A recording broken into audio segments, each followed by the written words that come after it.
Hey, Sunshine. Hey, Sunshine. Hey.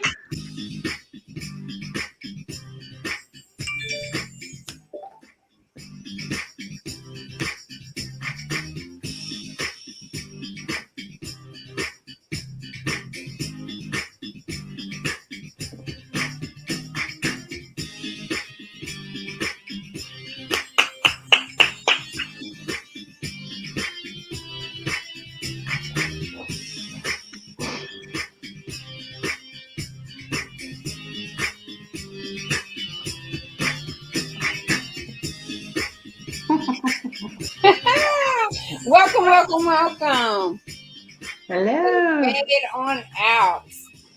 Hey, Sunshine. Welcome to Hey. Conversations with Celena. This is pretty much a special edition. We are empty nesters. And so we just wanted to come and share about our experiences as a new empty nester, or you don't have to be a new empty nester. You want to join us? Yes, you do. If you want to join us, please text 601-590-5445. I'll put that in the chat and also across the screen. If you would like to join us, 601, I'll slow down, 590-5445. Send me a text message and I will send you an invite and you can join us in having this conversation as an empty nester. Now, if you were an empty nester and your children came back, we want to hear from you as well. So I just want to put that out there because I don't want to exclude anyone. But if this is your first time, welcome. I'm Celena, and this is Conversations with Celena. And we're going to dive right on in. We're going to give you an opportunity to share this video as well as the ladies that's on here. And while we're doing that, we will go right over here to a video with our sponsors and our supporters. And I will be right back.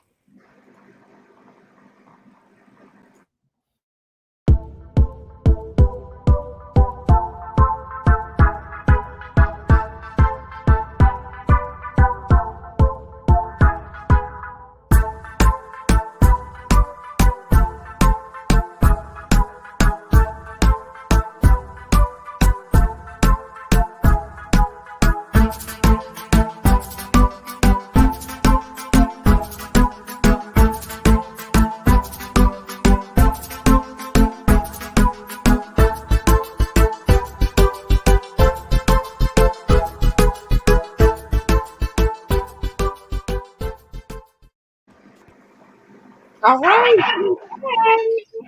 Hello. Yes. Another thing before we get started, again, if you want to join the panel, send a text message 601-590-5445. I'll put it across the bottom of the screen. And this lady was not on the slide, but it is Lisa Napier. She gave me these earrings, perfect, dazzling designs for domestic violence awareness. So that is my supporter, also a great big supporter. And then y'all see my shirt, Domestic Violence, Stop the Pain. That is from Crumity Unlimited. So make sure Nice. I know, I love my shirt. So that's Shawana Crumity. And please reach out to the supporters and the sponsors because that's what keeps us going. Keeps us motivated and keeps us going. All right. Thank you so much to each and every one of our supporters. Last thing before we get started. You want to go have lunch? Rio Grande Grill. Make sure you go to my post that has this on it. Type in Grande to enter for a chance to win. I have so many right now. I think I may give this one and another one away because it is Wednesday. So you know I like to give away on Wednesday because you are a winner. Mm-hmm. Yes, we are. We're all winners. Hey, Sunshine. Hey there. How you doing, Demetria and Vinny? Thank you for joining. Be sure to share the video. Okay, so now I'm done.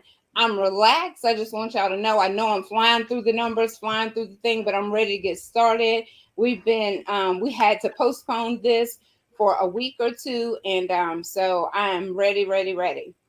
Okay, so I'm gonna slide back, leave myself to the side because I'm gonna show y'all just how comfortable I'm about to be. Prop my feet up, get my drink, and get my drink, and let us have a conversation. So we're gonna start with Wendy because she's right across from me, and Okay. just ask the question: how long have you been an empty nester? I have been an empty nester for, well, I have 4 kids, so I started with my empty nesting several years ago, but a complete empty nester about 3 weeks ago.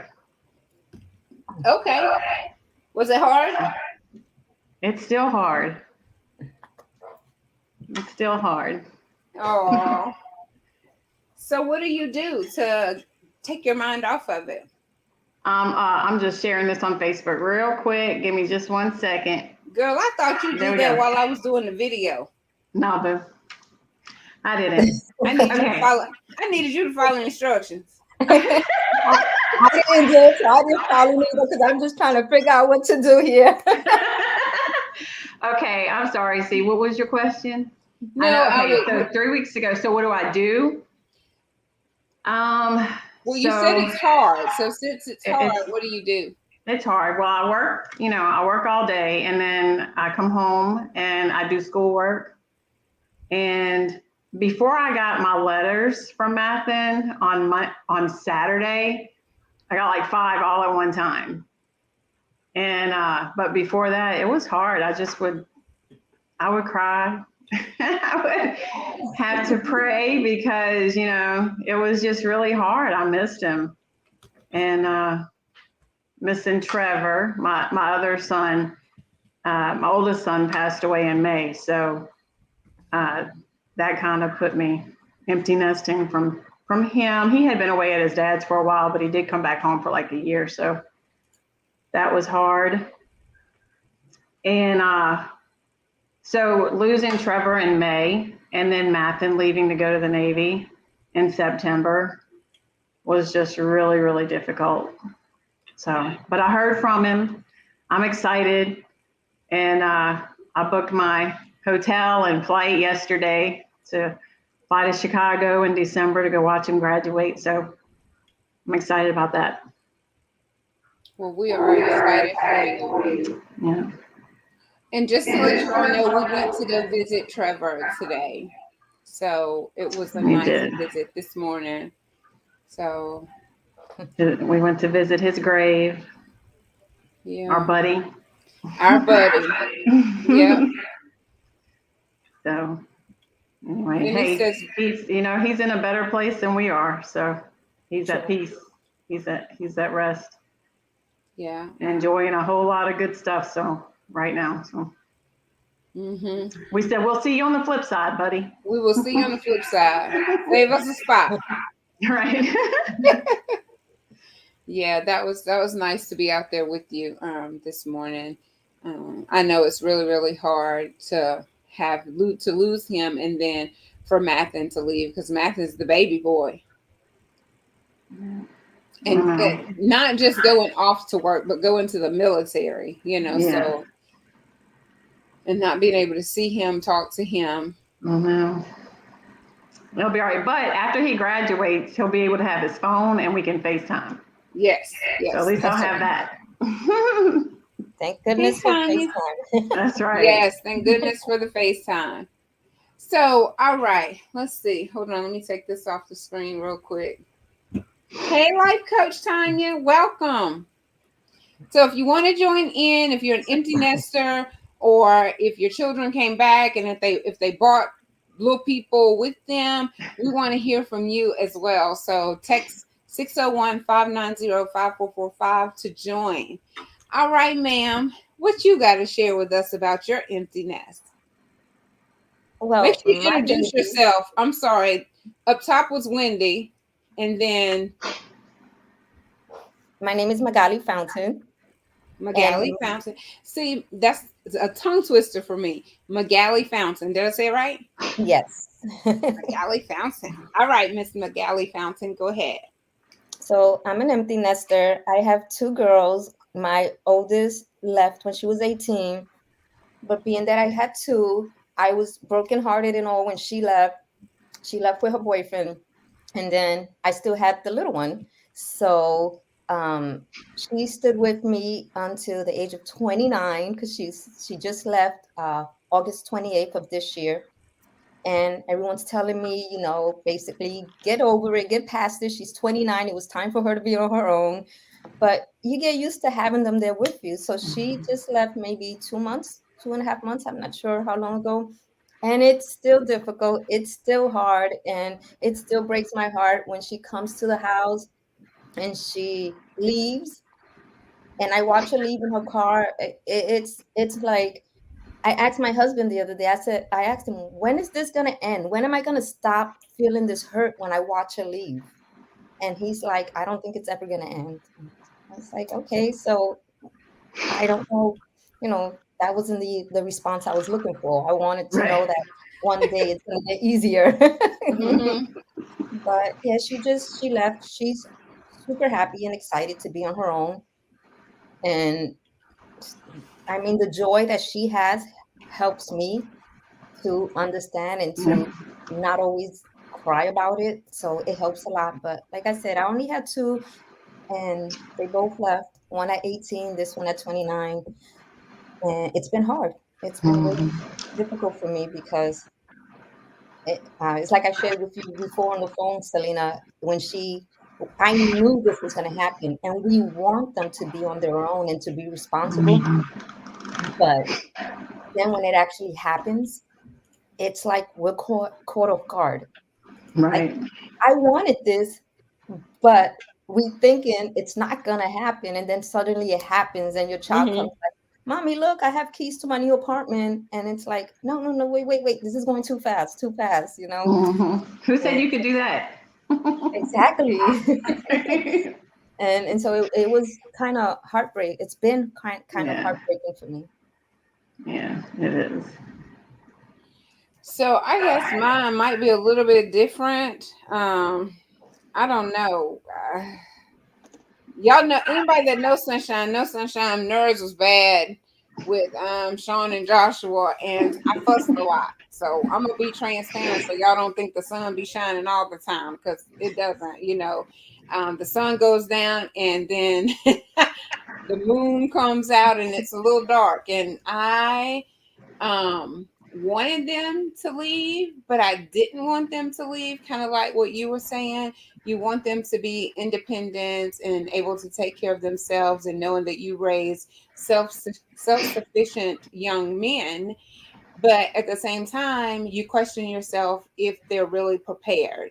And the Yes, answer is no. No matter what you do, they're not going to be fully prepared because you can't prepare them for every situation, but you can teach them the best that you know how and just pray for the rest of it. You Mhm. only can do what you can do. And so I don't have that same experience whenever they leave. And I think it's because they've kind of trained me like, all right, bye. They'll give me a hug, but it's not that same emotion. Like, probably if it was a girl, like you and your daughter probably shop together a lot, you probably cook together, and you feel like you lost your best friend. You didn't, but that's what it feels like because you're having to go through the grieving process. Well, for me, my boys like to play um my boys like to play the video games, and I didn't. And now, hindsight, I wished I would have just made myself play. Really, I probably would have enjoyed it because I said, "Mama, you need to watch more cartoons. Mama, you need to play the game." But I saw how they got all worked up. I said, "I don't need that stress in my life. You act like it's relaxing, but you all in there fussing at it. That doesn't appear to be relaxing for me." And so when they leave, it's just kind of like a hug and bye and see you later. So I don't have Yeah. that same grieving process, and maybe I do, and I don't really realize it because I've started a relationship and I have a new boyfriend. and it's called food. I was You know, gonna say, actually, wait a minute, I didn't hear nothing about this. look, I know, right? All morning, I Actually, didn't it's hear an nothing about old this guy. flame. It's an old flame that I went back and picked up again. And honey, we just be having a good old time up in here, you know. So I got a new boyfriend too. His name is Keto. I'm about to go back and marry keto too, because Lord have mercy, these little You chubby better chicks. stick around this time. Ooh, look at that, girl. This one Me Sean too. and this Oh, one it's Joshua. different. I got one on it, and then I got a hip over here with Sean name on it. I'm eating for losing both of them at the same time. So I think that's probably how I handle my grief of losing, not losing, because Sean always said, "Mama, you're not losing us. We're just going to school. We'll be back." But they don't Yeah. understand. You turn your whole life around for them, and Right. so, and Mhm. then I'm running back and forth to Joshua's game, and people are like, "Are you going to try to go to every game?"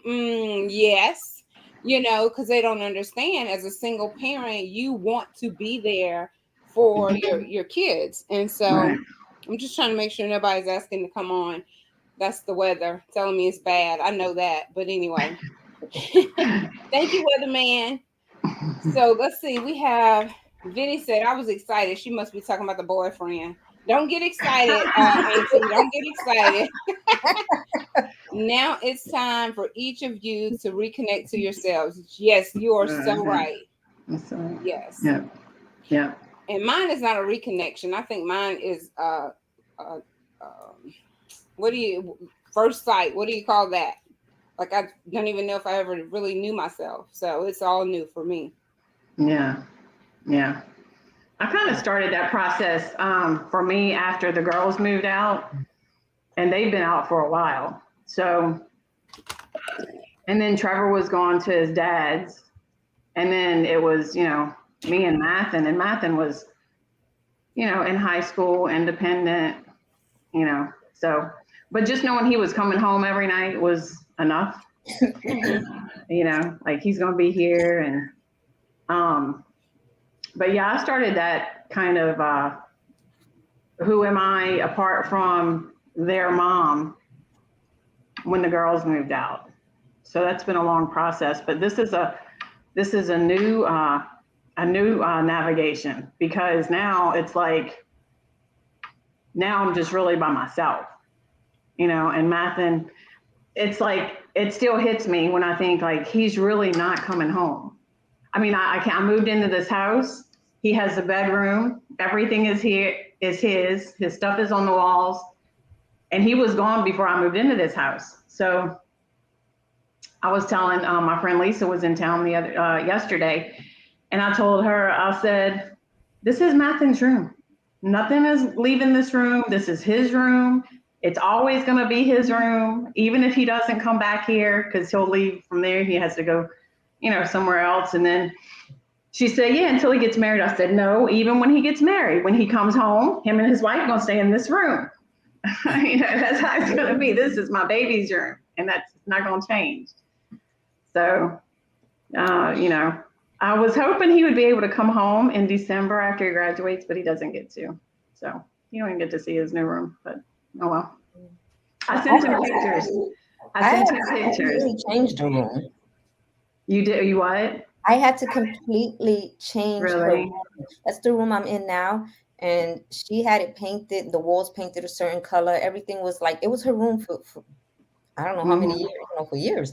And so when she moved out, I couldn't look in here. I couldn't walk in here. I had to keep the door closed Yeah. because I didn't even want to look in here.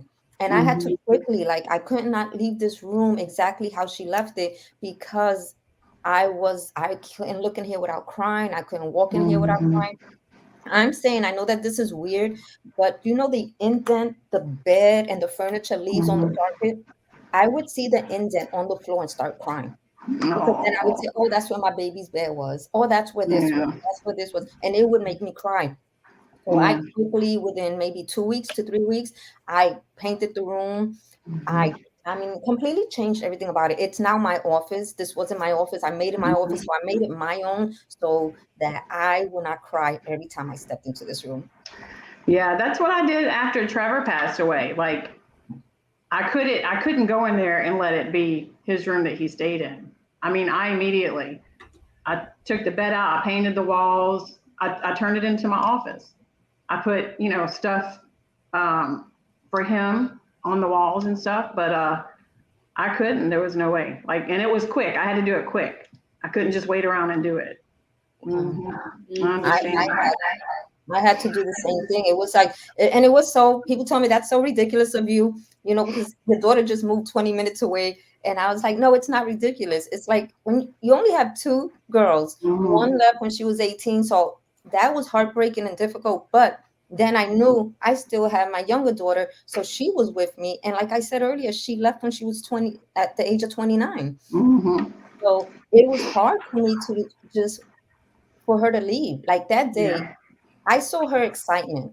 She was so excited with her new keys, her apartment. She's been wanting an apartment for the longest. And so I was excited for her for the fact that she was happy. But for me, it was more of a like, is this really happening? Is my baby actually going to leave? So as I watched her pack her boxes, I cried. As she painted her furniture, because she painted her bedroom furniture and all that, it's like I would look at her every day and I would watch and take pictures and record it because I want to do a video of it and have it, and give it to her so she can keep it. This was all difficult on me. It was hard because I kept wondering, you know, um, is she going to be okay on her own? Is she going to have, she doesn't have her, our protection anymore. She's going to be going in and out of that apartment and in and out of her vehicle every day when she gets out of work and every morning all by herself. The fact that I wasn't going to be able to see her vehicle parked in front of our home every single night again, I was like, it's been difficult for me because I'm used to this. I'm used to seeing her car parked in front of the house. Yeah. The other night, it's been 2.5 months, and the other night I looked out and I felt myself start getting all teary-eyed because I didn't see her car there. Oh, I know it's hard. The whole wondering, are they going to be okay on their own? Are they, Yeah. are they going to survive? Are they going to make it? And I mean, she actually has two jobs. So I feel, financially she's doing great. She's doing really good. But still, my mommy heart is breaking over all of it. It's really hard. It's really difficult. And they don't check in. Like, you're not trying to be a helicopter mom anymore, but like Wendy said, at least she knew that Matthew was going to come home every night. Well, now that they're out on their own, you don't know if they made it home that night, and so they don't really understand the importance of just text or call and say, hey, and because Joshua texted me the other night. I said it on live. It was last week, I think it was. I got a text that said, I love you. I said, Oh, chef. I said, somebody stole Joshua's phone. I said, like, I really was looking at the phone, like, I called him to make sure it was him. He didn't answer. I called back because, I'm that mom. I'm not going to just call you one time. I know you see me calling. So I called back and he answered the phone. I said, Joshua, did you mean to send me that text? He said, oh, yes, ma'am. So I said, you just don't know. You done made your mama's day. But that boy been gone since August. What was this, October? That's so sweet. They miss us after a while. I think at first they're ready to get out. They want to get on there, just like us. I mean, when I was a teenager, I wanted to be out. I wanted to be in my own house and all that. Everybody does, But when they get out and then they remember, like, Mama was the one who was there and she came and she nurtured and she, did all that stuff. So, they miss us too. And I think they realize that once they're out.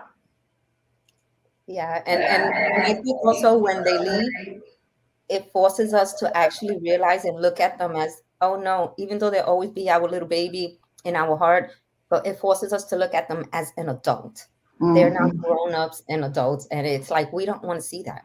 We don't want to look at it like that. You're still my baby. Come over here, let me rock you. Yes. You big baby. Come on here. Yeah. Cool. I mean, my girls have been out for a long time, but both of them almost without fail, call me every morning, every Girl, single morning. all day. What is she talking about every morning? They call it all day. I can't be with you 30 minutes and the phone ring. Who that is? Cece? Where y'all going? I mean, they be all up in Wendy's business. Right. Yeah. Caitlin called when we was on our way to Slidell this morning, and yeah, they call every morning. They usually call every night. So I like that. I like that they call. Sometimes it's not always the most convenient. I'm trying to read, trying to do homework or something. But then, especially since losing Trevor, even if it's not a convenient time for me, I'm like, thank you God that they are here to call me. I can get that phone call. Mm-hmm. Yeah. I make sure that I text her just about every night, and I always say good night, I love you, God bless you, kiss, kiss, hug, hug, love, love. That's our thing. It's been for like years now. And I send her this text that says good morning, sunshine in the mornings. Oh, good morning, Mhm. sunshine. So I usually do that. There's been nights when I've forgotten because I'm just so tired. I go to sleep. And then she will actually text me the next morning and say, Miss Rudeness, you forgot to text me. And I'm like, you can text me also. The phone works both ways. Thankfully. Yeah. But Yeah. I once a week at least. If I ignore the call, like if it's a video messenger chat and I ignore it, they'll text me, how rude. Because I ignore it. Or try to make me feel guilty. Oh, well, I was going to let you see your grandbaby in her uniform, but you didn't answer. That's funny. Yeah, it's true. That's what my daughter does, try to make me feel guilty. And I'm like, listen, you can, if I forget to say goodnight, you can say it also. Right. Yes. So I'm going to go back. Vinny said a little bit earlier, she said, I do understand for real. My kids and I had dinner once a week, Sunday dinners. And it's so important to have those family meals together at the table with no television and no cell phones. And that's hard to do sometimes, but it's so good and it's just necessary. Did you all do that? Did y'all have Sunday dinners at the table, or Thursday night, or Wednesday night, or a specific night? Every night? Did y'all have it every night? We had dinner on the sofa, on the floor, or one in the chair. No. But that was still together. Everybody was there when you ate. It was together. Yeah. And sometimes we had dinner at the baseball field because that's where we were 3 nights a week. Yeah. No, I get it. Yeah, that's hard to do nowadays. I mean, we should be doing that, but it's so hard to do. We usually all sit together like Thanksgiving, Christmas, times like that, like special occasions, birthdays or something. But for the most part, in our home, my daughter would get her food and sometimes you just lock herself in her room and eat in her room. I didn't teach her that. And my husband and I would just eat, ourselves over at the kitchen table, sometimes sitting down watching TV. So I have to admit that is hard to do, to sit down and have dinner as a family like that. I don't know how many people actually still do that. Yeah, I don't know. When I was growing up, we did. We always sat at the table and had dinner together. I think it was really important to my mom. Mm-hmm. So she made sure that happened. Yeah, it was nice. It was nice to do that. She says, oh, yeah, they miss you. Lisa says, hey, sunshine. Vinny says, my kids and I have a group text as well.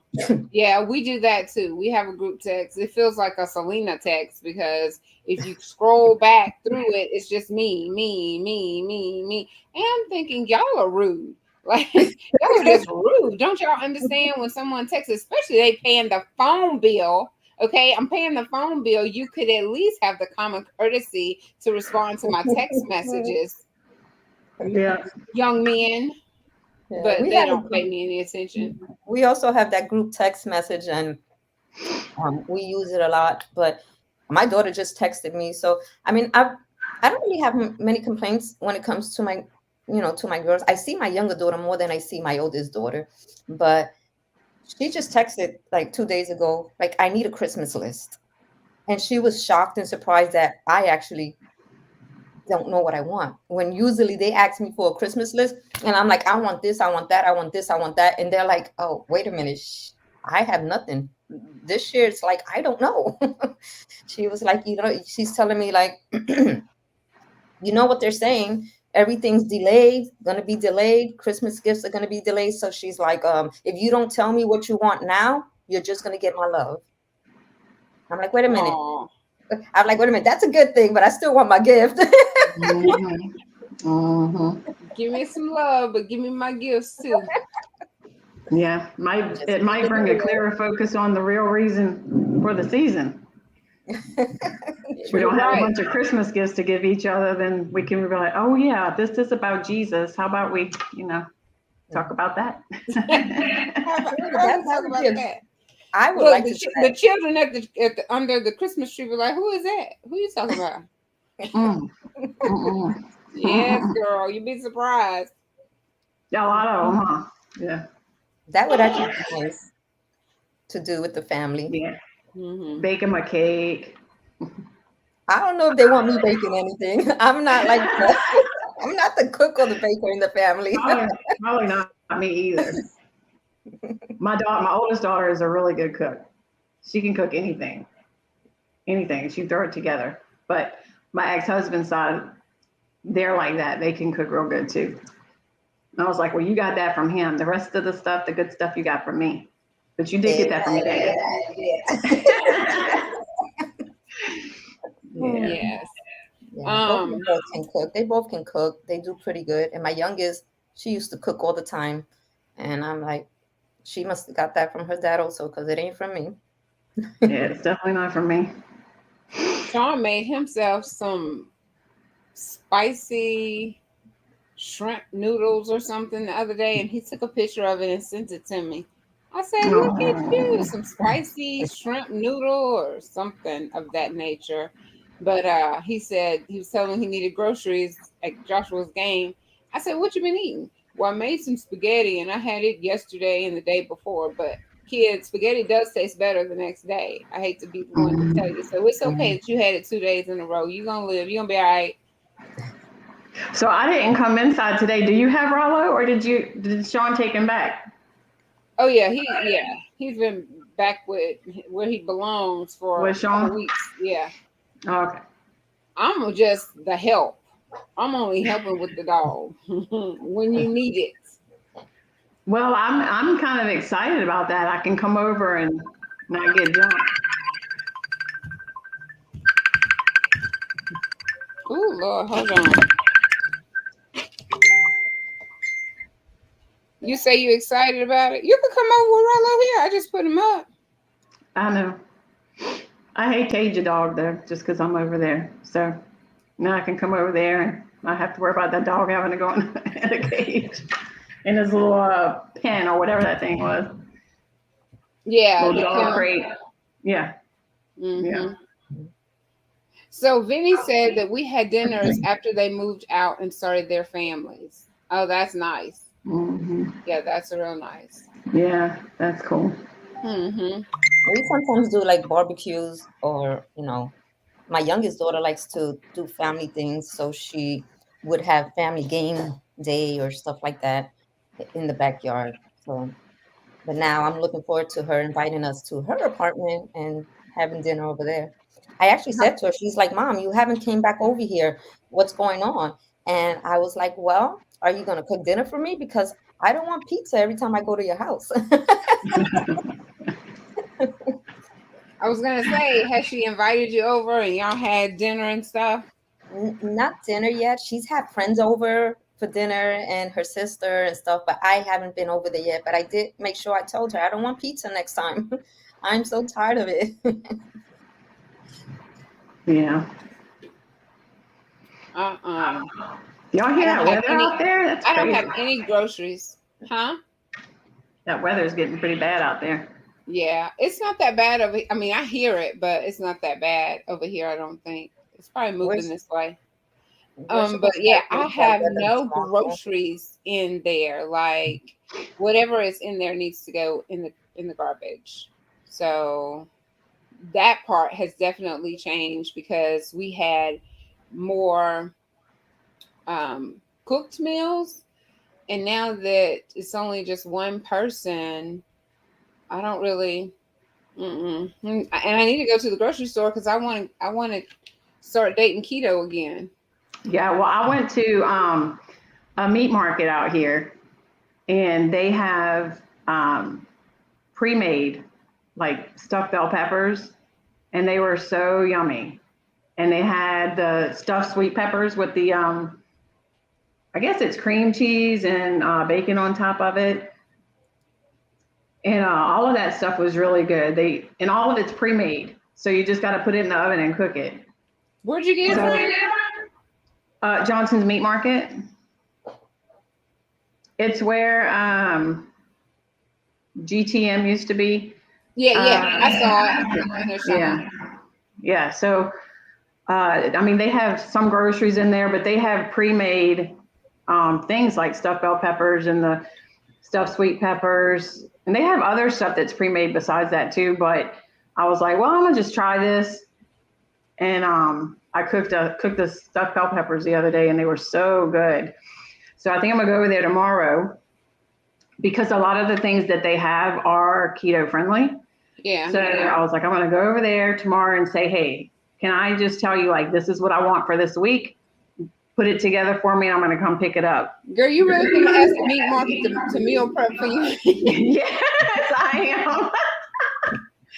Yes, I am.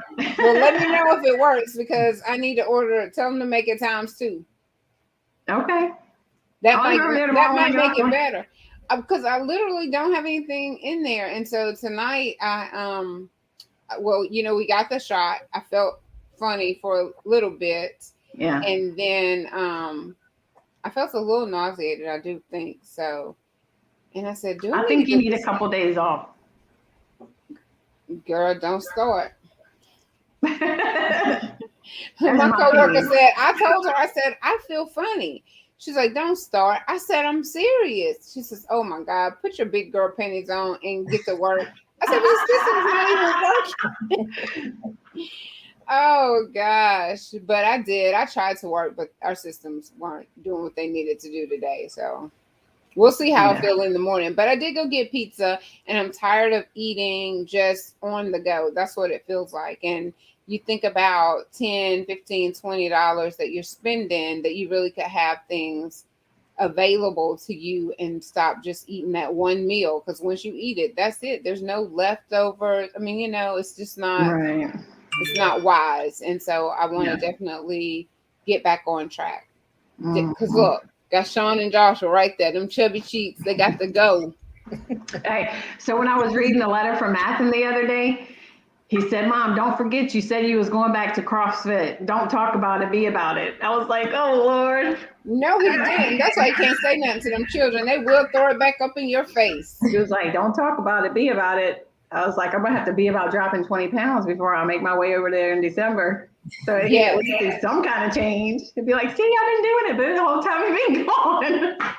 I might go to the gym tonight. I better not. I'm not.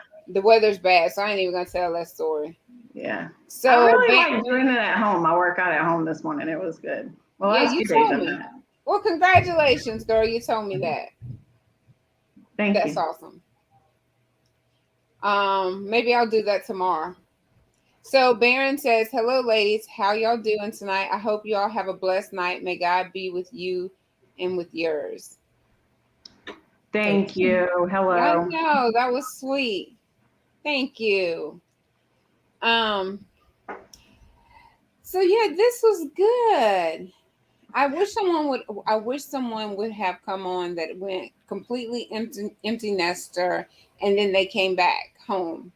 Well, okay. So about that, I left when I was 18, and I went back home after I separated from my husband, and I took 4 kids back with me.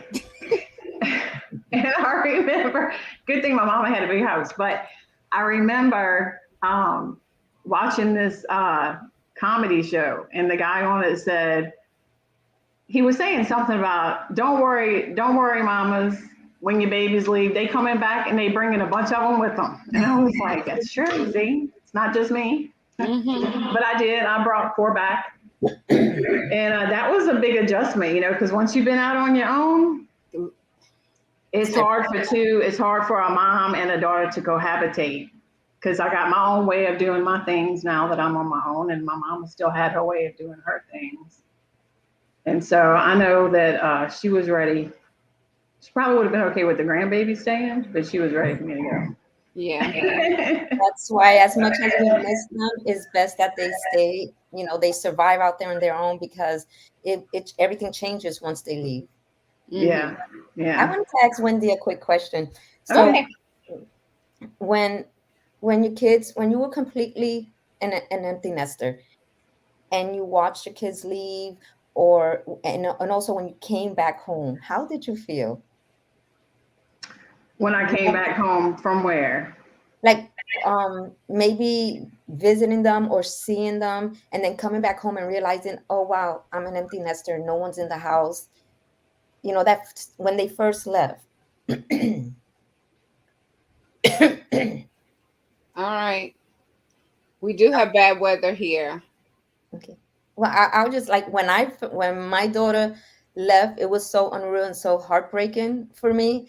And when I left her in her apartment that first night, I wanted to turn around and run back to her and like, come on, come on, come on. I'm not leaving you here. Come home with me, and all that. And when I came back home, that emptiness was like so loud. It was super, super loud. And it was unreal because it's like, okay, where is she? She's supposed to be here with me. So Mm-hmm. it was hard. It's like being an empty nester is not easy. Leaving your child for the first time, in their new place, coming home to your apartment where you're used to seeing your child in their car in front of your house. You're not seeing that anymore, and then you can't sleep. It's almost like a breakup. You Yeah. can't sleep at all. And all we can do actually is pray for them, pray for the Lord's hedge of protection around them, plead the blood of Christ over their lives, their health, their finances. Pray that they that they make it, that they survive. Because like she was saying earlier, it's best that they stay out there, because once they've been out there on their own, it's hard to live with our children once they, when they come back. And even when they're older, while they're here, it's hard, but we do it. And we can still do it as parents, especially as mothers, when they come back. But I know that it would be hard because she's now on her own. And my oldest daughter's been on her own since she was 18, and she is now, I believe, 34 years old. So for them to come and live with mommy, especially with a family, hey, you're back. That would be really difficult. That would be really difficult for us to do, to Yeah, live together, again after they've been on their own. But I yeah. was asking Wendy, like, how did you feel? Because I was explaining to Celena that when I left her at her apartment that first night, I wanted to run back and bring her back home with me. And then when I came home and I walked in through the door, like I was so empty inside. All I could do was cry and feel empty. It was so unreal. It was like I was in some type of nightmare where my daughter was gone. Yeah. I mean, with my girls, um, it was different. I mean, they're on their own, and they have been for a while. And I still had my boys when they left. So it was different because I didn't have all the noise, but I still had noise. So it wasn't just quiet, and we were still really busy. Um, for Mathen, he's just been gone for 5 weeks now, but he left September 15th. So it's still really fresh, but it was hard for him to be gone. I mean, it's still hard coming home every day and he's not here. I sleep in his bed. I've been sleeping in his bed for like a week because now it's getting to the point like I just miss him and I want him to come home. And the closest I can feel, to be with him or to feel close to him is to sleep in his bed. So that's what I've been doing. Plus it's comfortable. But it sounds like the way you feel with your daughter leaving is how I have mourned Trevor's death. But for you, it's like this part of your life that was a reality for 29 years has moved out. So the day-to-day, the 29-year day-to-day is gone. It's just over. And even though she's alive, you're still going to mourn that loss because it's a form of a loss to you, you know? And so, but that's the way you're describing how you felt with your daughter is how I felt with my son. I mean, I would have to,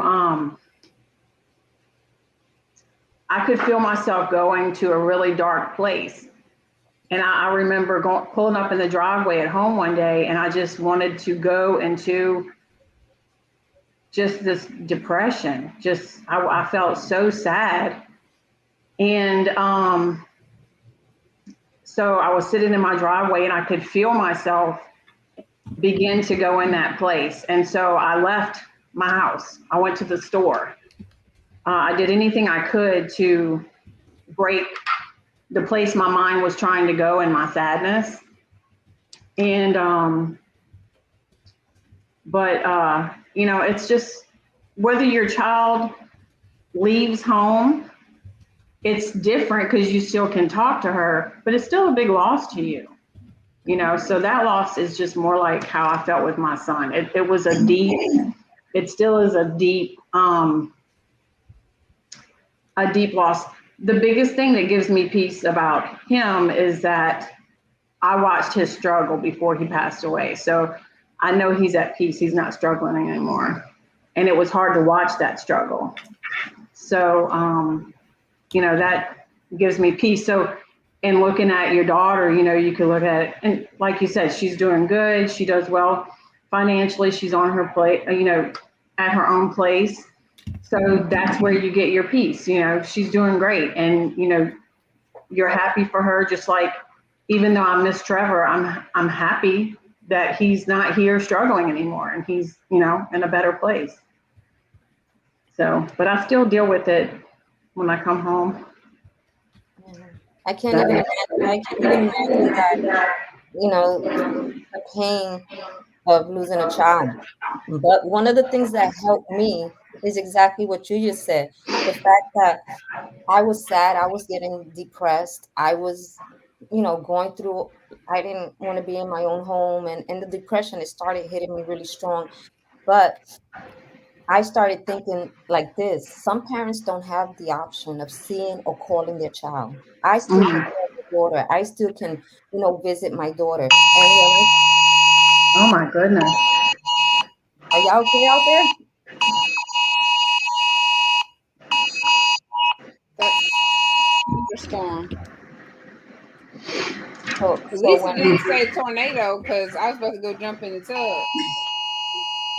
Oh, that's that one. That's the tornado right there. I don't even have a notification. where do y'all live? Oh, hi. So yeah, Wendy, when I started realizing, you know, some parents don't have that option, then I began to say, you know, okay, let me be a little more grateful that, you know, about things, because she lives 20 minutes away. If I miss her that much, I can go visit her. I get to see her once a week. I get to call her, text her. So that helped me. That was part of what helped me to start getting past it, other than, you know, changing the whole entire room around. Right. Of course, prayer helps with everything. Knowing that I can call and visit her, um, staying busy with ministry. I have to Yeah. stay busy, because if I don't stay busy, I'll start thinking about everything again. And Yeah. the worst time is at night. If I let my mind run away with me at night, I won't sleep, because I'll be wondering, you know, if she's okay. On that, maybe there are times when I send her that text and she won't respond. Like she did this the other night. I said, text me when you get home so I can Yeah. know you made it safely to your apartment. And she didn't text me back. So things like that, you know, can keep me up at night thinking about her. So, but like I was saying, just the fact that, you know, I was thinking, you know, some parents don't have the option. Like my sister passed away some years back, and my mom doesn't have the option to say goodnight to my sister anymore. Yeah, that's And true, but it doesn't, you know, it doesn't at all diminish the reality of how you feel, you know, with your daughter not being there. Even though you can call her, a 29-year reality is different. And yeah, that's a big deal. especially when it's fresh. And, you know, Mathen still hasn't called me yet. He'll get to call me at some point, but he still hasn't yet. And before I got his letters on Saturday, if he had called me, it probably wouldn't have been good, because I think I would have just broke down and cried, because it was so fresh off of Trevor passing away. And then just a few months later, which, by the way, that's why I sold my house. The closer it got to being time for Mathen to leave to go to the Navy, the more I realized, like, I'm going to be here by myself with neither one of my boys, and that is not going to be a good thing for me. So I sold that house and bought this house, because I wouldn't have been able to do that. But, I was telling my coworkers the other day, I said, it's a good thing, that Mathen hasn't called me yet, because I don't want him thinking mom is sitting over here every day crying, and I know he's worried about me already being here without him and Trevor. I know he already thinks about that, And in his first letter to me, he was like, I'm sure you're probably worried sick, And I was like, he was like, I'm fine. I'm having a good time, and because he was actually in PT at that point. But I mean, I forgot where I was going with that. But anyway. Well, you started telling us why you sold your house. Yeah, because I couldn't stay there. There's no way I could have been there with Trevor not being there, because after Trevor passed away, and I would, at least I had Mathen there and I could talk to him, and we wouldn't even necessarily talk about Trevor, but I could go in his room and be like, hey buddy, how you doing today? You doing all right? And then he'd say, I'm doing good. You doing good? And then I'd say, yeah, I miss him, so I could at least talk to him a little bit. But the reality that part was going to be gone was just too much. So I had to sell it, move on. Thank you so much for sharing that. I know that it's hard. I don't know how this thing, let's see. I'm just trying to make sure nobody's asking to come on. So I know that's just hard, difficult. I've been there, not the entire time, so I can't say that I've seen everything, but the moments that I've been there, you've shown strength, and then you've shown just I don't know if I want to do this, I just can't do this anymore, but you hold on.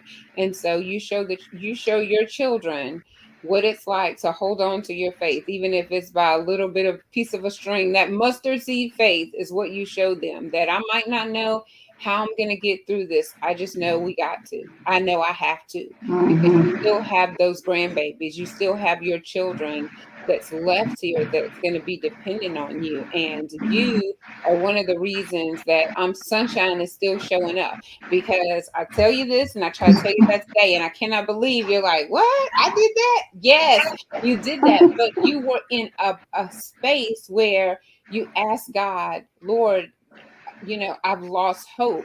And that day I was running late and I said, I shouldn't even go live. I'm like, nope, I'm going live. I'm going to wing it today. Like I do. Oh yeah, I remember that. Yeah. And then I read from that book, Cultivating Hope. And after I got off, I said, Lord, I'm so sorry. I just can't do this. That didn't make any sense. See, to me, because that wasn't just, it didn't penetrate me, my soul, the way that it did yours. I felt like because I was discombobulated that the words didn't come through like they should have. But I pray every time before I go live. So I don't need to worry about self and what self thinks about it. I just need to do it. I need to show up. And that day I showed up. When I hit end, I was like, that's it. I'm not doing that anymore. And as I'm telling the Lord I'm quitting, you over here texting this long text message about your conversation with the Lord, and that my video popped up and you had told the Lord that, you need a reason to hold on, you felt hopeless. And I talk about it all the time because it was the reason that I continued to show up. So I want to say thank you for being that strong friend. Thank you for being that mother to your children, to your grandchildren, that continue to show up even when you don't feel like it. There you go. Thank you. I appreciate it. Yes. You know, another thing, I have a friend that's been a friend for a long time. Her name is Diane, and she always send me messages to go to her group. And for the most part, I just tell people no. And so she sent me a message. She was like, "Hey, we're getting together at my house." This was a few months ago, and it was the first group that I chose to go be a part of after Trevor passed away, and I enjoyed it. And so I've gone every time now. It's just the first Friday of the month, but I've been to all of them. So now next Friday they're all coming to my house. But that's really helped in the empty nest part, because I was here by myself. And then, she just would keep asking and asking. And then I got to a place where I was like, well, maybe it's just time to say yeah. Mm-hmm. So I said yeah. And now they'll all be here next week. And I'm excited about that. Good. Well, y'all can come too. And what's the name of the group? Fridays are better with friends. Oh, that's cute. Fridays are better with friends. I like that. Yeah. All right. Well, thank you. She's got a Facebook page. Okay, we'll have to go look it up. Miss Tanya, what you got to share with us tonight? Yes. You're on mute. Sorry. Oh, there you go. Okay, the weather's really bad here, so the phone been going up and down. So if it drops, I apologize. But I've been listening to you all, ladies, and you guys you are amazing. And we all have a story. But I was going to say it, and she had already said, I was going to say it's so important that you connect with like-minded people. Participating in group settings is key. And I'm going to share a little testimony before we go. It was a while back. Anyway, I lost my aunt first to cancer. And then 2 months later, I lost my brother-in-law. He was in a car wreck going down to NASA test site. And we all decided to go to a bereavement course. And I didn't know that it was preparing me for a worse tragedy at the time. And we attended this bereavement course, and we met people that never grieved. We met one lady that had son died, and she couldn't handle it, and she didn't participate in the funeral arrangements. She had his ashes thrown in the water, and then she began to start regretting it. But at the time, she just felt like she couldn't handle it. So we was connecting with so many people with different testimonies. Well, a couple months later, I got the worst call of my life that the house I was raised in was on fire, and all of my family was in there. Oh my God. And so, my mom was supposed to be there. The weather was bad. She didn't make it. My dad wasn't there. My other brother wasn't, but I had 5 family members. My nieces was 4 and 5. My nephews, they were 2. They were twins. And my sister-in-law was 27. And I had one day to get up there to take care of all the arrangements. But I'm telling you, that bereavement class helped me. I had no idea I was going to experience having to deal with 5 bodies at one time.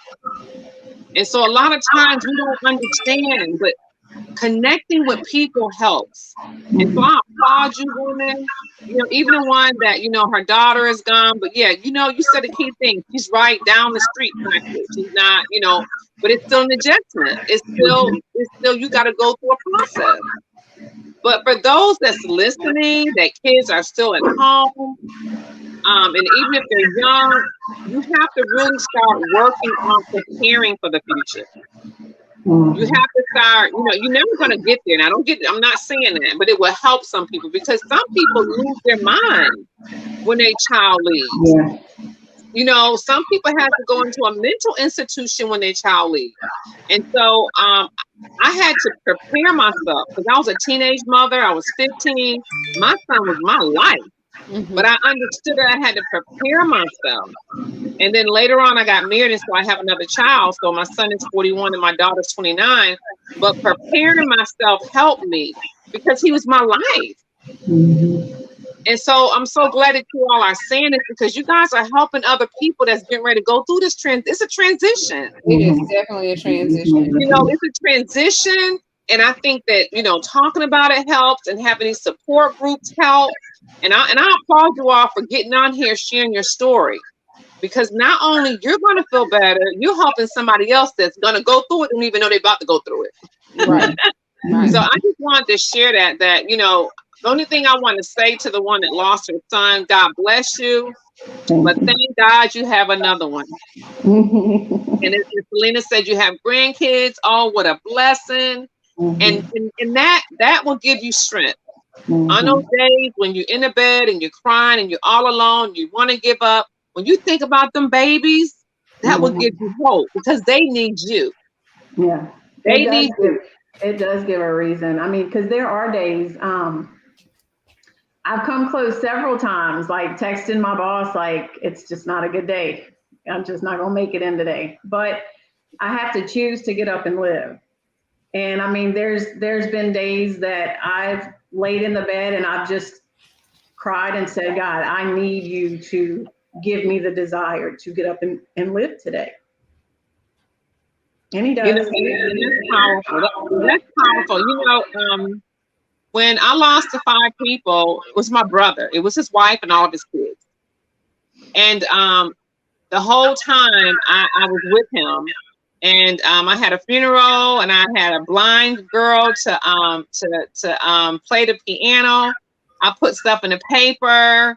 And at the end, marriages was healed, relationships was healed. People start realizing, like, the little things that we make a big deal out of is not important, you know? And so I was with my brother for a long time. I even brought him to Mississippi to Picayune with me. I was so scared to let him go because I thought he was going to commit suicide. And I remember that day taking him to New Orleans airport, and I took him to the airport, and I was good. But once he got on that plane, I just lost it because I thought I would never see him again. But he had a true Job experience. But I want you all to understand something. When you go through things, sometimes you're chosen because the Creator know that you can handle it. He know that you're going to be a testimony for somebody that wants to give up. You got people that I'm telling you, you got people that have lost children and they just don't want to live anymore, and they're not living. They're not on this earth anymore. And so you're going to be able to help that mother. You know, there's a lot of mothers that have one child and lost their only child. I have a girlfriend in New York. She had 2 sons and she lost both of them. And so what I'm saying is we have to be grateful for the moment, in spite of the pain, in spite of the frustration. Say, you know what, I'm breathing. And all I got to do, and I tell people, in your situation, it ain't no one day at a time. It's 1 second at a time. Yeah. Take that 1 second and say, thank you, I'm here. I don't like how I feel. I want to give up. But when you have those get-togethers, get people phone numbers, you know, text and say, you know what, I'm having a moment. That's not a sign of weakness. That's a sign of strength. Yeah. And so I want you to do that, and I look forward to meeting you. And also, my I ain't got my Miss Fountain. I tell you what, you know, I'm proud of you, because let me tell you something. It's easier to say things, but once you're living it, it's a whole nother story. So you guys have really encouraged me tonight, and I'm sure you're encouraging other people as well. Well, I was gonna to your point about you know, not wanting to do things. You know, my daughter was texting me about Christmas. You know, well, one of them said, are you going to do Thanksgiving at your house? I said, no, I'm not. And then the other one was texting me about Christmas. And I said, I'm not doing Christmas this year. I was like, you know, I'm going to get people presents, but I'm not, and I will. But in that moment, it was like, this is my first year without him. So I was like, I'm not doing it. You know, I'm not going to have a first year without him. But I will. But this is the thing. You have to allow yourself to feel. You have to allow yourself to feel. And when you have those moments, it's nothing wrong with that. It's normal, because it's the love. And you know, my grandmother used to tell me something all the time. She said, Tanya, she said, when I lost my husband, it was hard. But when I lost a child, a part of me died with her. And so nobody knows how you feel but you. But at the same time, you got support. You got new supporters on this line. I've been seeing people texted earlier. You got new supporters. We're here to help you. You have your moments. You pick up that phone. You text. You're gonna have the moments, especially right now. First Christmas, first Thanksgiving, first Halloween. For all this first stuff. All this first stuff is tough. And so we're here with you, and we're gonna support you in the best way that we know how. Thank I you. can't sit up here and say I know how you feel. I lost my nieces and nephews, but I didn't lose a child. Hear what I'm saying? And so, but I do know every woman that I'm an inspirational motivational speaker, and I've spoken for 30 something years all over the world. And when I've talked to people that have lost kids, they said a part of them died with them, but the rest of you got to live. But you have to allow yourself to grieve.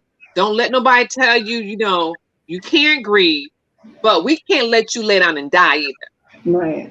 Okay, and I'm gonna stop because I'll go on and on, but I'm y'all got me full tonight. Woo. That's good. It's very like I helpful said and earlier, encouraging. my Thank mom you. lost my sister a couple of years, maybe 5-6 years ago. And it's true. She said, you never get over the hurt. A parent losing a child, nothing compares to that. And to this day, she's still grieving my sister. And I know this pastor who lost his son also. So the way I understand it from what they tell me is that they've had to get used to their new normal, which is living without their child. They're never going to get over it. They're always going to grieve and miss the child, but they have to get on with life with, as their new normal without their child in their life.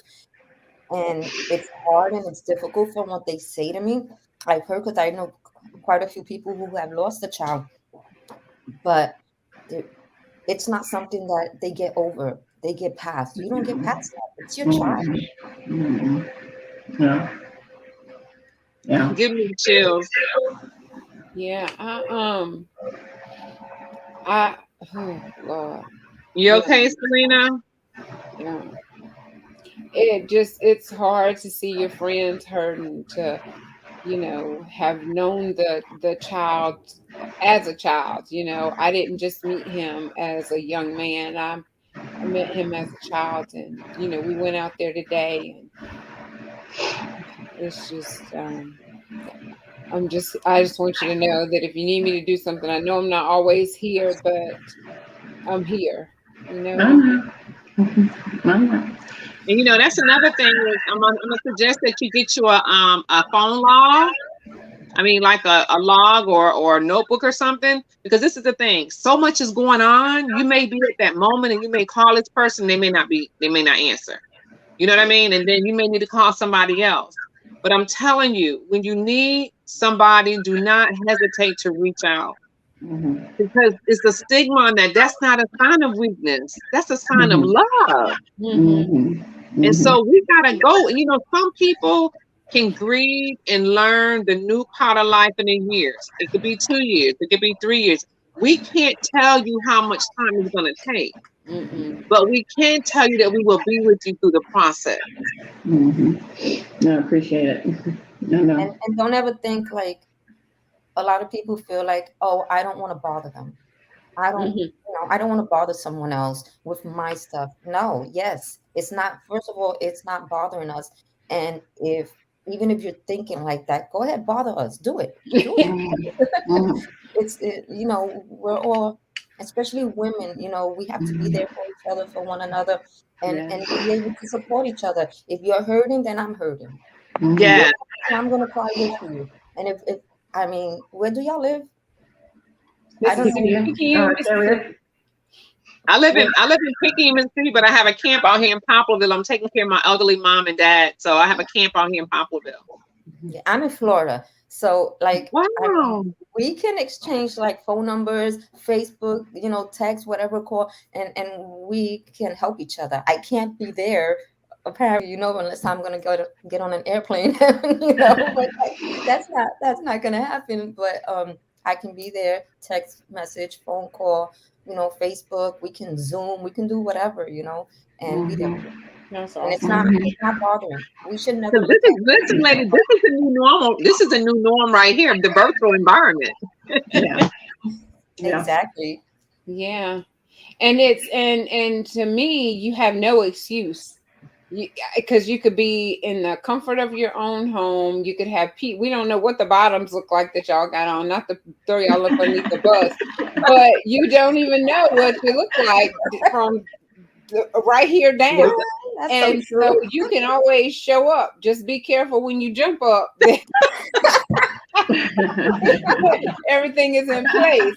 But but this is awesome, and I love having these discussions. I had no idea I was going to be sitting up in here crying. We talking about empty nest, and look, these boys trained me that they gonna just be gone.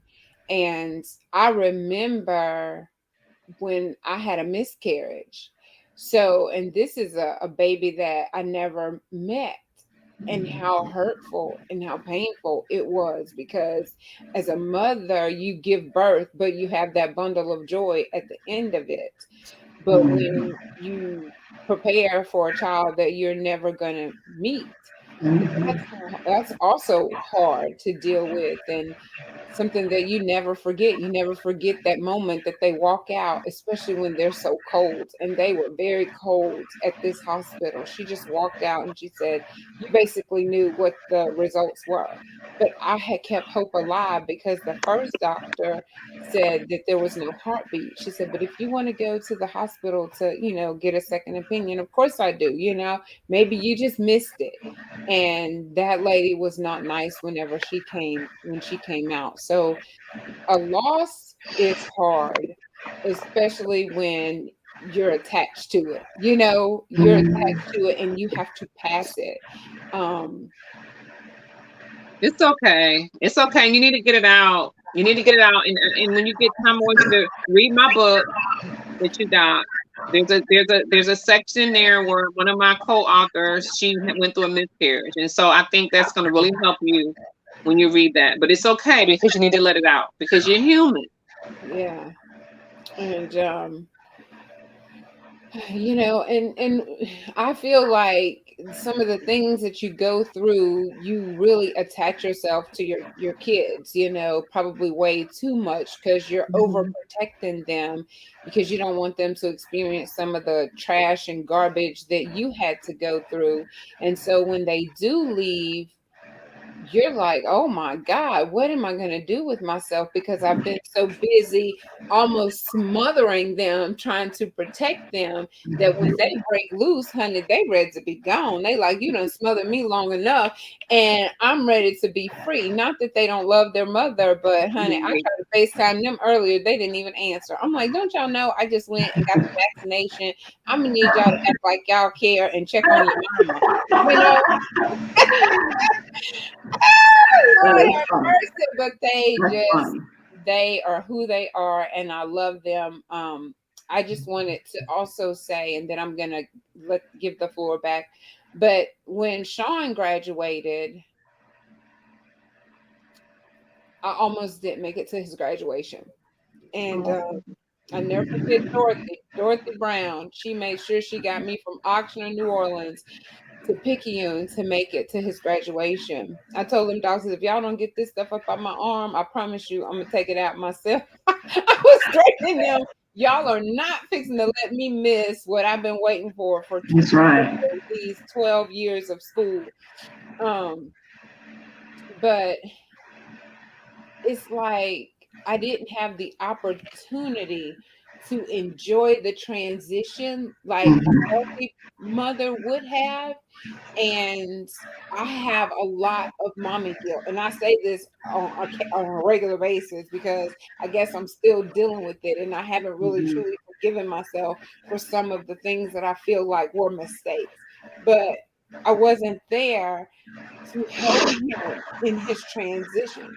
So I tried really hard to do different with Joshua, since I was in a healthier face, but he was a totally different kid, because he was here and I was mean during the time that I was in pain. And so I guess he just kind of put up a wall. And so he is one that he doesn't appear to need and is very independent. So I'm ready to make up his bed and put down his rug and all this kind of stuff in his dorm room, and I'm like, whatever.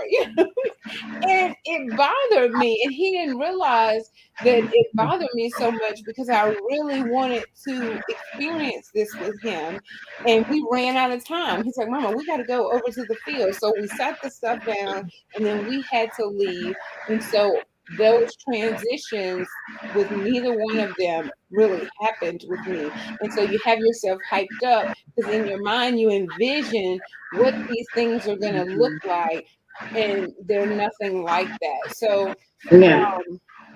my experience has just been so different. And it's not that I don't want to have that connection, but hey, they just walk by, mama by, I get a hug, I get a kiss, and it's gone because they're young men. And so I don't have a girl. And even this one girl, she said, girl, my daughter act like a dude. I don't know what you talking about. So some girls are not affectionate and they might not take care of their mothers either. But I know my children told me, you don't have to worry, Mama. We're going to put you in a really good nursing home. So I'm done. I'm going to go wipe my eyes and I'll be back, y'all. All right. Tanya, what is the name of your book? I have several books. One of them is called Rise Above, and it's a co-author program. It's several of my business partners. We all have our story in there. I was a teenage mother. We got people that have financial problems, divorce, miscarriages, just all types. And then I have another one that's called Never Give Up. Mm-hmm. That's a couple more business partners. And then, but my first book was called 15 to 51. I was 15 when I had my son, and then when I was 51, I realized that I was able to accomplish a lot of things I wanted to, which I should have finished at the age of 30, but I was 51, but I still got it done. I like it. So I'm just always trying to encourage and empower people that, it doesn't matter where you start, it's where you finish, and that we all have a story.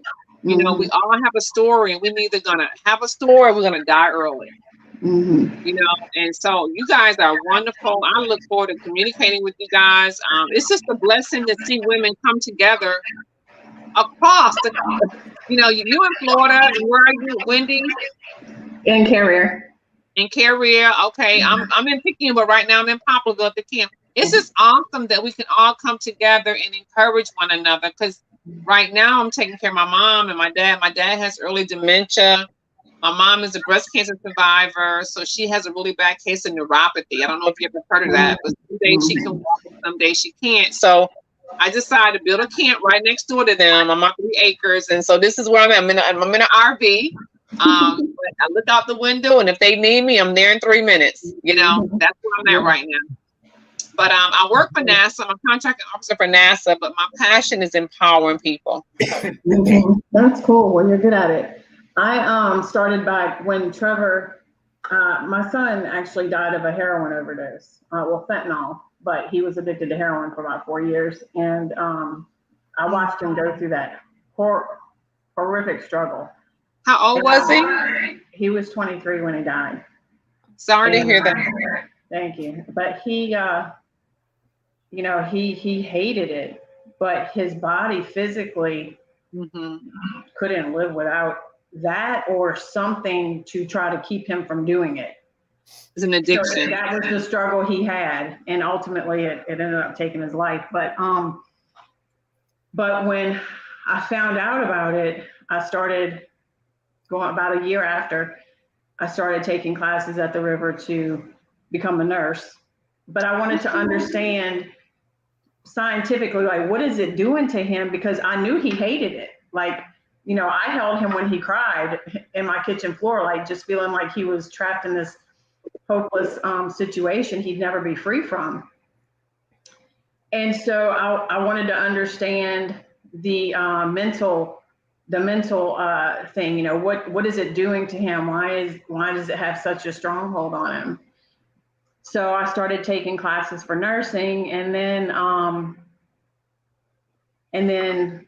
over time it passed, and he passed away, and I took all the prerequisites for nursing. So I felt like, you know, I really had all I needed, and it wasn't that I really wanted to be a nurse. I just wanted to have all the knowledge, scientifically.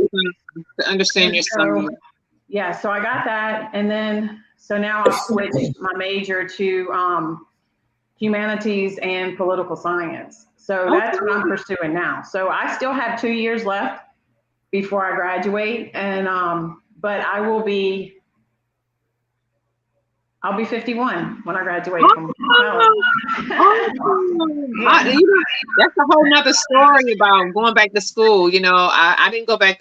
Like I said, I was a teenage mother, and so my priority was my son. And then I got married to my husband, William Burnett from Picayune, and we just celebrated 30 years. And so I went back to school in my 40s. That's a whole nother topic. We need to talk about that, Celena. People that go to school, back to school in their 40s and 50s and 60s. That's a topic. But I see you have a Navy cap on. Yeah, my son, that's where he's at. Okay, that's why he's in the Navy. Okay, congratulations. Thank you. Yeah. I look forward to meeting you. You too. I know. I would love to. Where are your books at, on Amazon? I can get you. I have some here. We'll get you one. Okay. Yeah. Yeah. I have it on Amazon, but I'll go ahead. I'll get you one here. I have plenty books here and stuff. So yeah. Have you ever come on here and visit? Have a nice camp. Celena can tell you about it. Yeah, I would love to. I'd love to come visit. Well, thank y'all so much. I just want to go. A life coach to help keep me and Keto together. I thought about Celena, but she struggles with him too. So I don't even. But don't talk about my boyfriend. That is my boyfriend. Oh, we keep breaking up. Yeah. You know, you had those type of relationships. It's a love-hate. Yeah. Since my daughter left, I've never liked Snickers bar, the chocolate bar. Every single day, I eat one, if not two of them. That's funny. So it's like, and then I tell my husband, please don't bring them to the house. Don't bring it, because I have very good discipline, self-discipline when it comes to eating a lot. But there are times when I just fall off that self-discipline wagon. And I've done that. I fell off the wagon when it comes to those Snickers bars, when it comes to bread, rice, all that stuff that I wasn't eating. I'm like back to eating all. But I tell my husband, please don't bring me any more Snickers. Please don't bring me any ice cream. Please don't bring me junk food. And he brings it and I eat it. But ladies, I enjoyed that. My husband's here. He got to have dinner. He gets up at 1:15 for work. So we're about to have dinner.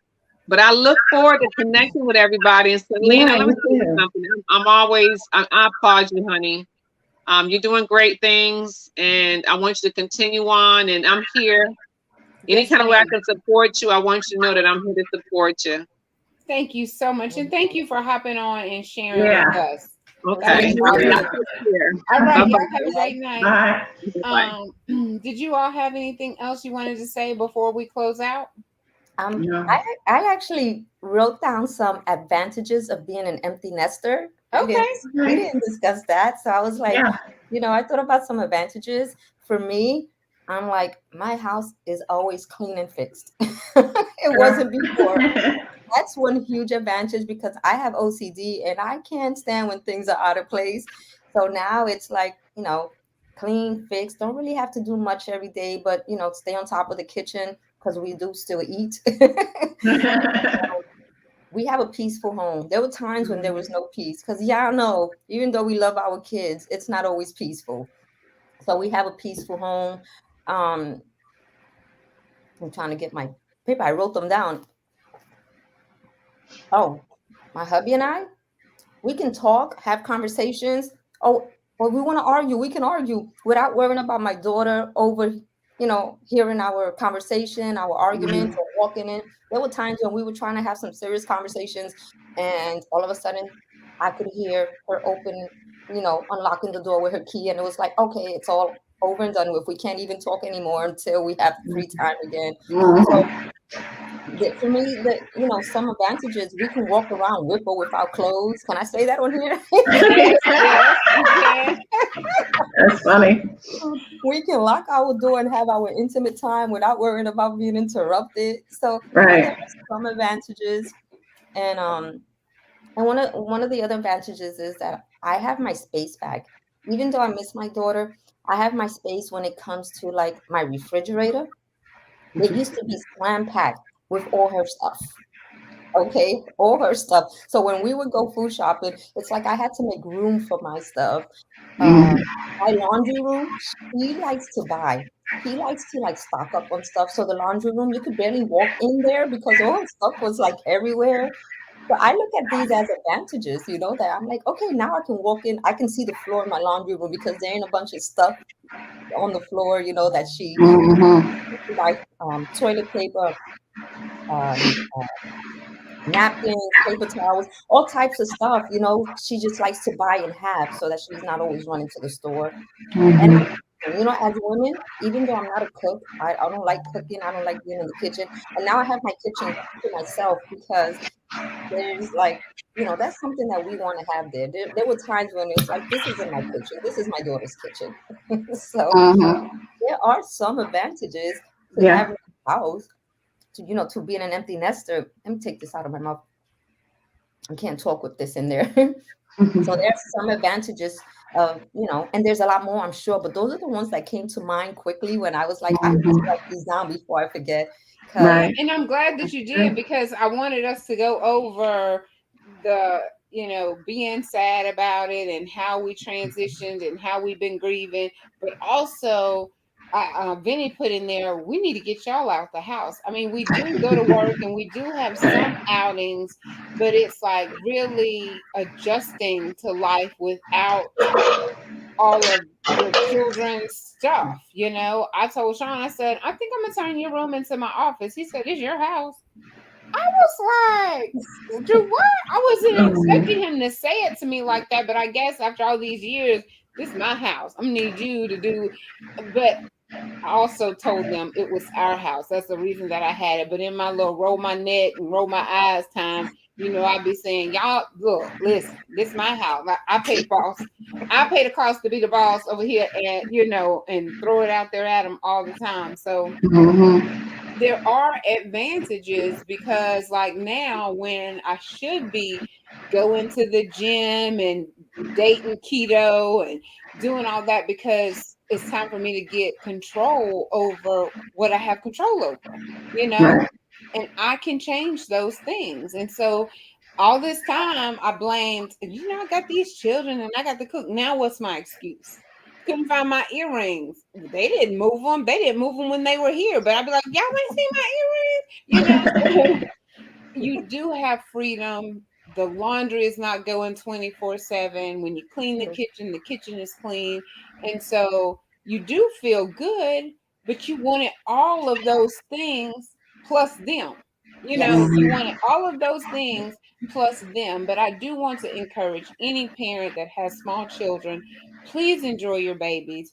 Don't get so caught up in what the room looks like, what the kitchen looks like, because when they are gone, you're going to realize none of that was important. None of it. So please love on your children while you have them, especially while they're in your house, because when they leave, they just started creating their own life and their own memories. And it's Mhm. without you. I mean, the bottom line is it is without you. And get into a support group and get into it early. Like Wendy said, she started preparing for her transition early. When she had the 4 kids, one left. Ooh, it's like, ooh, Lord, my daughter's gone. So you cling to the other 3. And then when that one leave, you got to go through the process again. Then you got another one leave, and so she had to go through that process more than once. But she started preparing for it to make it easier. So get with support groups early, go with play groups with your children. I mean, those are really things that single moms don't even try to think about because they're too busy thinking about trying to keep a roof over their children's head, food on the table, but your health, your mental health, and your ability to be the best parent that you can be depends on the choices that you make outside of paying bills. Mhm. So, Yes, ma'am. And in spite of all the advantages, I still miss her. You know, I miss her being here, and there's that huge part of me that wishes she still was here. Um, the way I see it is like, for me, that emptiness is still here because her smile would like lighten the room. I felt like when she walked in the door, there were times when I felt like, oh my goodness, my pain in the neck is home. But then most of the time, most of the time, it was more like, you know, she was my sunshine. She brought that joy to our home. And when Mm. she left, I felt like all of that was taken away. And I know that I shouldn't feel like that. You know, I know the joy comes from the Lord. But I felt that when my daughter left. I felt like, you know, her smile would brighten the room. She would, you know, she was just so full of joy. She's so bubbly. She's a bubbly person. And that's how I felt. But like you said, we have to enjoy our children while they're at home because they grow up quickly and they move away. Mhm. yeah, Yeah. that's There, right. and it happens quick. It happens fast. It definitely happens fast. Definitely. Wendy girl, you got any last words you want to say, Wendy girl? No. No. I said a lot. I know, but this your closing words. You do. Oh, I my know you got closing? something to say to single mothers or married mothers, because you have been both. Grieving mothers. You got something to close it out with, baby girl. Well, I think the best way I can close it out is the way this guy put it to me. The guy called me 2 weeks before Trevor passed away, and he said, Wendy, I just want you to remember that every day, Jesus is your peace. God is your hope. Every day. In life, Jesus is your peace, and God is your hope. And even in death. Now, that's what he said to me. But I want to speak into life right now. That's what I will say, because whether your kids are at home driving you crazy, you have to make that me time. You have to be able to separate yourself, and before they leave and get out, start beginning to learn who you are. I used to lead a single moms group a long time ago, and it was called Single Mama Sisters. Single Mama Sisters. Actually, I came up with the name because Celena, I was sitting on my front porch. I was like, Lord, what should I call this? And Celena passed by in her car, and I was like, what's up, sister? And I was like, Single Mama Sisters. That's Single it. Mama Sisters. We were burning up them hamburgers. So that's how I came up with the name. But one of the single moms that was in the group, she said, I was having a really hard time. And she said, Wendy, you have to realize that apart from being their mom, you are also a single woman. Mm-hmm. So, and it was at that point that I was just like, that's true. That's right. And I had all four of them still at the time, but everything I did was centered around something that was going on with one of them or all of them. Mm-hmm. And she said, you have to understand that you're a single mom, but you're also a single woman, and you have to learn who that person is separately from that, and then take care of that person. Because I think that's a lot of times why we find it hard, just like you were saying, you're in the process of learning who you are as a woman, without the connection to being her mother every day, or whatever. So I would say that, for me, God is my hope every day. And then if you're coming close to going to be an empty nester anytime soon, start preparing now, so that it's not so hard on you or the kid, because we don't want to suffocate them. That's one thing I thought about with math, and I was like, I don't want to suffocate him. And in the letter that I wrote back to him, because he talked about, how I must feel, and I said, yeah, it's hard, but I understand that Trevor is not here and you are pursuing what you want to pursue. And that's how it's supposed to be. You're supposed to be pursuing your dream right now. You're supposed to be pursuing your goals. And that's okay. That's what's supposed to be happening. And I'm okay with that. And I'm okay here. So just to encourage him, mama's okay over here. So anyway, that's it. And I think the last thing that I want to kind of say, because this just popped into my mind, that if we didn't accomplish something that we want to, it's not too late for you to do it. It's not too late. It's never too late to do whatever. I mean, maybe going and living in a dormitory, you might be a little late for that, because I didn't experience that. And I'm happy that my children were able to go to a college and at least see what it was like to start out. I think that's the best transition anyway. For some kids, to go to the junior college and then move on to the university. It's different for everybody, but I didn't get a chance to experience that. And so I'm happy for them, but we don't want to put off what we wanted to accomplish onto our children, that extra pressure. Say, for instance, like if I had a girl and I wanted to be on the dance team and I didn't do that, and here I keep pushing her to do it so that I can live vicariously through her, that's not fair to them. You have to let them go and do what they feel like is best for them, because it's now time for them to start making decisions. So I just wanted to throw that out there, because sometimes we put way too much pressure on them to do some things that we wanted to do and we didn't do. But again, it's never too late to do most things. I don't think I would fit in a dormitory. I'm going to say that again, but who knows?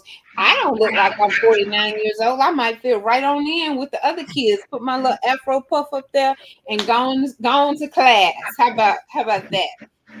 But no, I'm thankful for you ladies, and we're just gonna stay connected and pray Yes. with and for one another and encourage one another. And I'm glad that Tanya was able to jump on so that she could speak to both of you, because she is a motivational speaker and she is definitely an encourager, like an encourager from her heart. And so I don't think that I really have anything else to say to the empty nesters, other than look out for the next episode, because we will do this again. It may be a little bit different. This lady asked me to do one for mothers of seniors.